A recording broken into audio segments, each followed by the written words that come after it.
Good morning, my friends and mentors.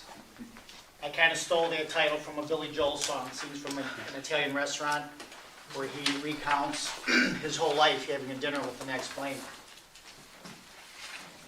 I got called on a business trip impromptu a few days ago. I had to hop in my car and drive to Fort Wayne, Indiana. I got there about 7 p.m. I hadn't eaten all day, I was famished.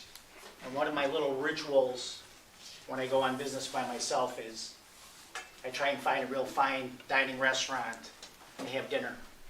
It's a treat for me because usually when you go to fine dining restaurants, you go with somebody or it's an occasion. But to go by yourself, for me, it's a treat. I bring my journal with me, I totally relax, and I watch everybody. And you get a few twisted looks when you're at a fine dining restaurant by yourself because people are always looking at you waiting for someone else to show up. What's the deal with that guy over there? Nobody comes to a steakhouse by themselves. And I always make it a point to engage the people in a restaurant. I'm a former restaurant owner, and I appreciate how difficult the job is. They sat me in the perfect spot. I was in the corner in the bar. I could see everybody and everything going on, and the place was hopping. I went to a restaurant called Eddie Merlot's. It's a national chain, super high-end. And I went dressed like this, which also got a few twisted eyes. It took quite a while for my server to come to the table. She was really busy, and I was watching her. She was slammed. She had too many tables and too many people, and she was a little bit older. And not to, belittle age, but she was a little older than the average server you would see at a fine dining restaurant.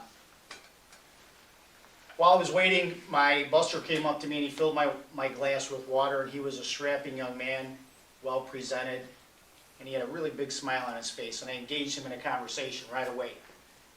And I have a knack for opening people up with, what's going on with your life? His name was Benson. He told me about his aspirations, his school, his football, and it was interesting to hear the dreams and wishes of a 21-year-old. It brought me right back to those days where you don't even know that much, but you're just go, go, go. My server finally came up to the table.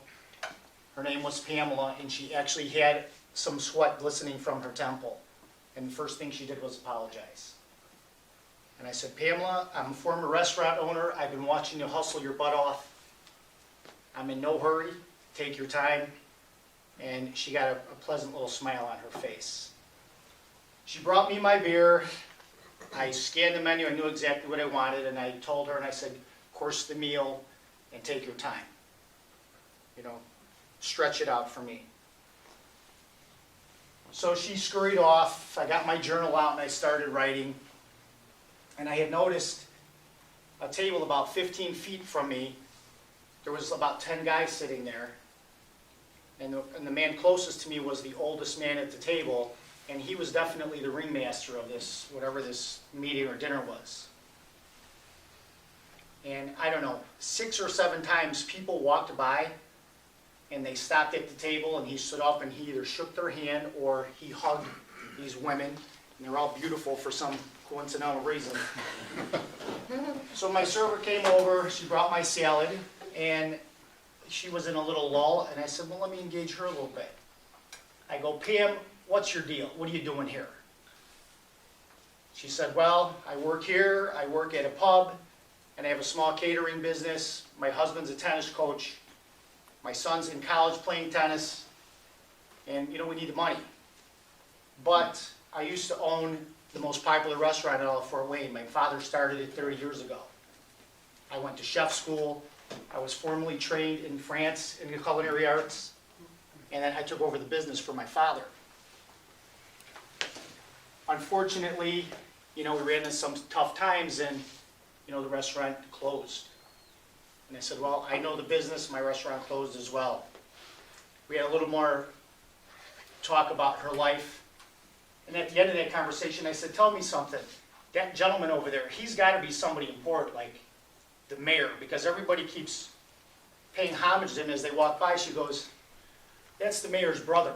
I go, come on. She goes, no, that's the mayor's brother. He's a super successful businessman, and he used to patronize my restaurant. He was one of my best customers. I've known him for like 30 years. And he just had a horrible tragedy in his life. He has 5 children, and his youngest daughter, she was 26, she passed away, and he found her dead. And I didn't ask what it was from, and I said, that's horrible. We finished our conversation, and she scurried along. She brought me my steak, and I was doing a lot of writing in my journal. And when she brought me my steak, she brought a glass of wine, which I didn't order. She goes, this glass of wine is from Mr. Henry over there. I go, come on, I don't even know the guy. She goes, no, I told him that you thought he must be the mayor, and he got a kick out of that. So he wanted to send you a glass of wine, which I thought was really cool. As I was eating my steak, I was watching for an opening to go over to thank him. And this is a hard thing, right? Because these guys are in a meeting, they're all strangers.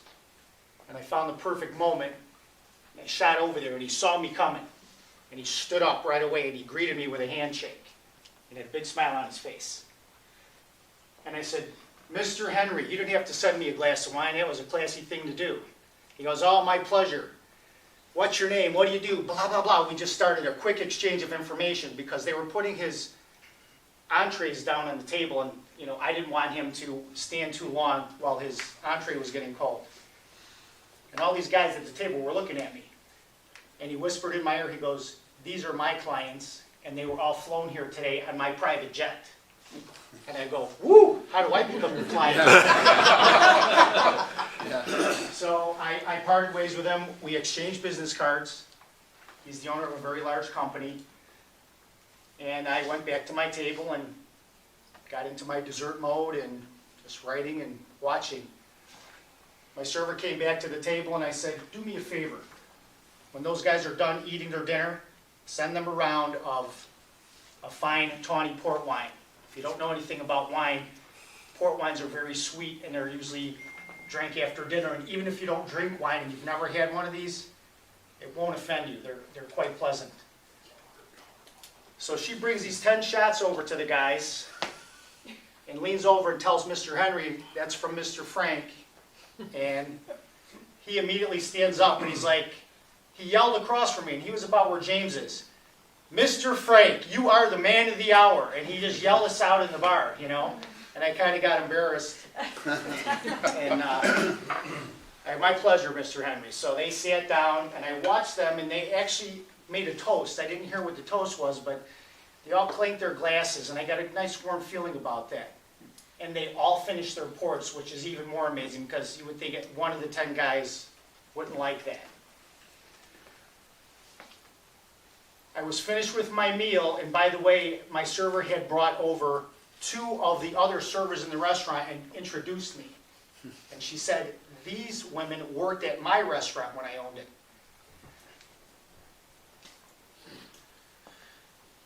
I said to myself, let me go, say goodbye to Mr. Henry. Perhaps I'll have a business opportunity with this man sometime. So I walked over to the table, and he stood up again, and he introduced me to the gentleman right across the table from him. This is my good friend Peter. And I go, gentlemen, before I leave, can I tell you a quick joke? And I stood there with these 10 strangers, and I told them a joke, and it went well, and they laughed really hard. And I said, gentlemen, you have a good night. As I was leaving the restaurant, my server was waiting at the front door for me. She walked right up to me and she gave me a hug. And she said, you made my night tonight. Thank you. And I missed a little part of the story because at the time my steak wasn't that good, and I let her know. And I said, I'm not complaining. I don't want anything for free.